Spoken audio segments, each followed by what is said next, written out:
بەڵێ ساڵح دەگەڕێینەوە جارە بۆ پرسی شەڕی ئێران و ئەمریکا بگەڕێینەوە دوای دێنەوە بۆ لای راپۆرتەکەی سەمیراش. وەک ئاماژەمان پێکرد هێرشەکانی ئەمریکا بۆ سەر ئامانجەکانی لە ئێران هەر بەردەوامە و بەڵام پرسیارێکی گرنگ ساڵح کە هاتووەتە ئاراوە هەتاوەکو ئێستا ئەوەیە کە ئۆپەراسیۆنی ئەمڕۆ با بڵێن جیاوازیەکی زۆری لەگەڵ ئۆپەراسیۆنەکانی پێشوودا هەبووە بۆ یەکەم جارەکە هێرشەکان لە ڕۆژی ڕووشندا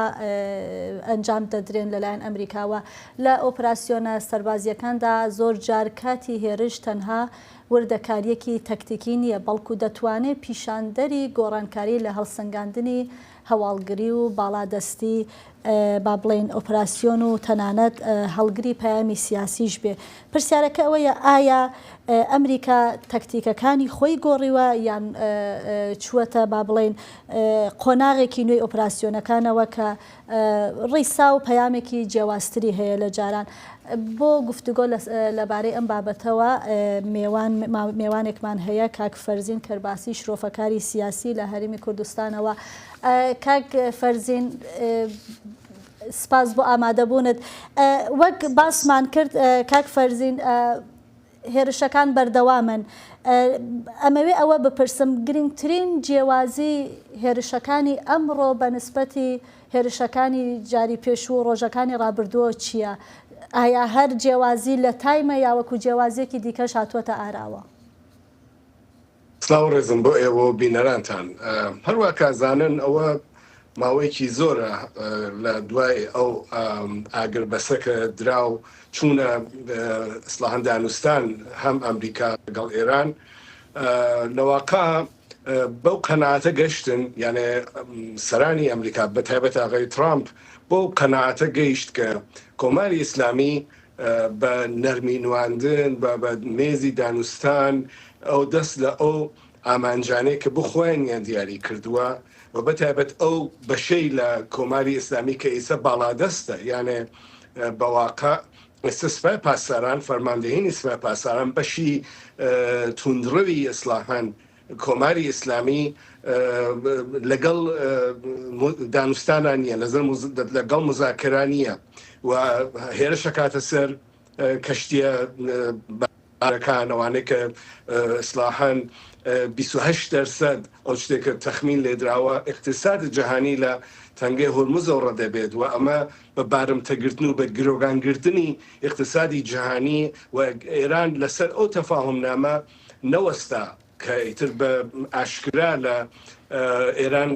هێرشی بردە سەر ئەو دوو کەشتیەوە ئەمریکای بۆ قەناعەتە گەیاند کە ئیتر ناتوانێت بە مماشات بە چاوپۆشی. باشە کاک فەرزین با بگەڕێمەوە پرسیارەکەی من بە تایبەتی لەسەر ئەوەیە کە ئەم هێرشە بە نسبەتی جارانی پێشووەوە وەک دەزانی لە ڕۆژی ڕۆژندا ڕوویدا ینی پێم وابێ بە کاتی ئێران یەکی نیوەڕۆ بوو جاران پێشتر وەک دەزانی هێرشەکان نیوە شەو دەکرا. ئەمە باڵادەستی ئەمریکانی شانەدا کە بڵێ مەسەلەن چی دیکە هێزی بەرگری و ئاسمانغی ئێران بە هەموو شێوێک لە ناو چووە پەیامێکی سیاسی هەیە یان ئاراستەی ئۆپەراسیۆنەکان گۆڕاوە ئەمەوێ ئەو جیاوازیە بزانم. هەردووکیە بە باوەڕی من هەردووکێ یانە هەم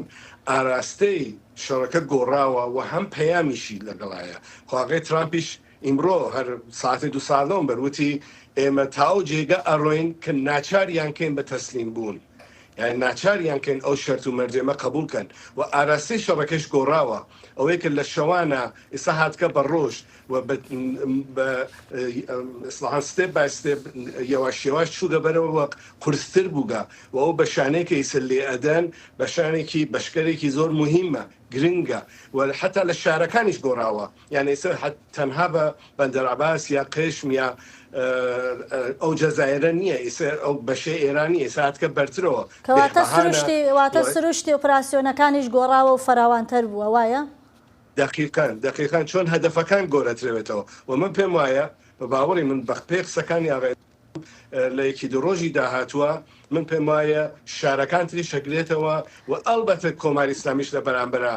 پێم وایە دەست ناپارێزێت. ڕێک دەمەوێت لێرە ئەوە بپرسم ڕێک دەمەوێت لێرە ئەوە بپرسم کاک فەرزین ئەگەر بێت و ئەم هێرشانە هەروە بەردەوام بن، ئایا ئەو جیاوازیە ئێران چی بەدەستۆیە چی ئامرازێکە بتوانێت هەر هیچی بەدەستۆماوە بتوانە هاوکێشەکان بگۆڕێت؟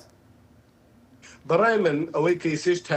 یەک ساڵە حدودە نەمێ بینین کۆماری ئیسلامی بەرگی ئەتۆمی بەدەستەوە نەماوە چون ئەو بەرگە ئەمەڵەن کایە پێکرا ئێستا بەرگی تەنگەی هۆرموزە گەڵووی هۆرموزە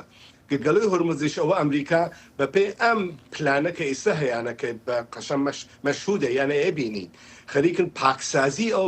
بەشکەرە لە ئێرانەکەن کە تەسلیحاتی تیا بووە یانتوانی هێرشکەنە سەر تەنگەی هۆرموز من پێم وایە بە تەدریج کە بڕینە بەرەوە بە مروری زەمان ئەو کارتە لە دەست ئێران دەرەهێنن چون ئەمە قاعدەی ئەو بازیە ئەو یاریەیەکە تۆ ناتوانانی اقتصادی جیهانی بگریتە یاری پێ باڵێ باشە کاک فەرزین وەک دوایین پرسیار دەمەوێت بزانم ئەگەر بێت و جەنابەت ئاماژەت پێکرد کە تەنگەی هۆرمۆزی ژە و کارتەی لە دەستا دەربێنین بۆ نمونە ئەمریکا تەنگەی هۆرمۆز بگرێتە دەست و کۆنتترۆڵی بکە ئەو کات ئێران چی بژاردەیەکی لە بەردەمدا دەمێنێتەوە؟ بەڕای من ئێران بەشێ لە هێزە نیابەتیەکانی ماون یانێ هێشتا حوسیەکان هێشتا تەسلیم نەبووگن بەشێ لە هەشت و شابی نە بە سوورەت ڕسمی چونیسە تقریبەن یەک ماونیمێکەوەی کە هێرشەکانیان گۆڕیگە تیمەکان تیمگەر بوچکن لە عێراقا هێرشەکەنە سەر وڵاتە دەراوسیەکان و هەر ئێستا خەبەر هەیە کە هێرش کرایە سەر هەولێر و ئەمانە بەشکەر بوچکن لەوانە ئەتوانێت ئیسفادە بەرێ بەڵام تەنگەی هۆرمۆز وتمان کە ئەمریکاتانە ئەمە بکە بەڵام ئێران موشکی هەیە هێشتا ئێران سلاحی هەیە بۆ کە ئازاری تەنگەی هۆرمز بە بەڕای من ئەم پلانە بۆ ئاغێتام پلانێکە کە لە چەند ڕۆژی داهاتووە بە هاتنە ناوەی وڵاتانی تر من پێم وایە پێشبینی ئەوە کردێت کە وڵاتانی تریش بێنە ناوەوە نێڵن تەنگەی هۆرمۆز